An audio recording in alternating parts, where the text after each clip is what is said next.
Hi all. నేను సరదాగా ఇదైతే సిమ్యులేట్ చేశాను. ఆల్రెడీ 14 బిలియన్ టోకెన్స్ అయితే ఇంటర్లింక్ మీద మైన్ చేశారు. 6 బిలియన్ అయితే బర్న్ అయిపోయి ఒకటి లాక్డ్ వ్యాలెట్లోకి వెళ్ళిపోయినాయి అని కేవీ చెప్పాడు.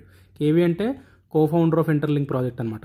సో 8 బిలియన్ టోకెన్స్ అయితే మాత్రం ఇప్పుడు యాక్టివ్గా ఉన్నాయి. ఇప్పుడు డిసెంబర్ 31 వరకు ప్రాజెక్ట్ కనుక మైన్ చేసుకుంటూ వెళ్తే కొత్త యూజర్స్ యాడ్ అవుతూ డిసెంబర్ 31కి ఇంకో 5 బిలియన్ టోకెన్స్ యాడ్ అవుతాయి. ఒకవేళ మార్చ్ ఎండ్ వరకు 12 బిలియన్ టోకెన్స్ అయితే యాడ్ అవ్వచ్చు.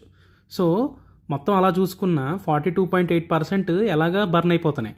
సో దాని ప్రకారం లాక్డ్ వ్యాలెట్లోకి వెళ్ళిపోతే మోస్ట్లీ ఇంకా అప్పుడు యాక్టివ్గా ఉండేది 2.86 ప్లస్ 8 బిలియన్, అంటే అరౌండ్ 10.86 బిలియన్ ఏమో డిసెంబర్ 31కి వస్తాయి. మార్చ్ 31, 2026 వరకు కనుక ఒకవేళ లిస్టింగ్ అవ్వకుండా డిస్ట్రిబ్యూషన్ అంటే టోకెన్ డిస్ట్రిబ్యూషన్ ఇంకా అవుతూ ఉంటే 14.86 బిలియన్ వస్తాయి.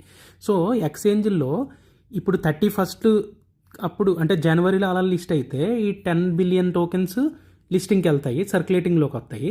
ఒకవేళ మార్చ్ 31కి అట్లా వెళ్తే 14 బిలియన్ వెళ్తాయి.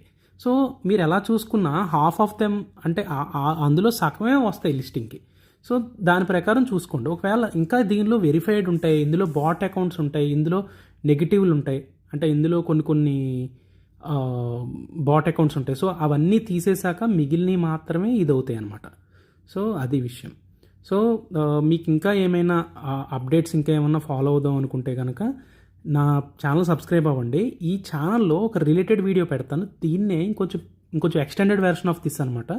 సో అది కూడా చూడండి. ఓకే.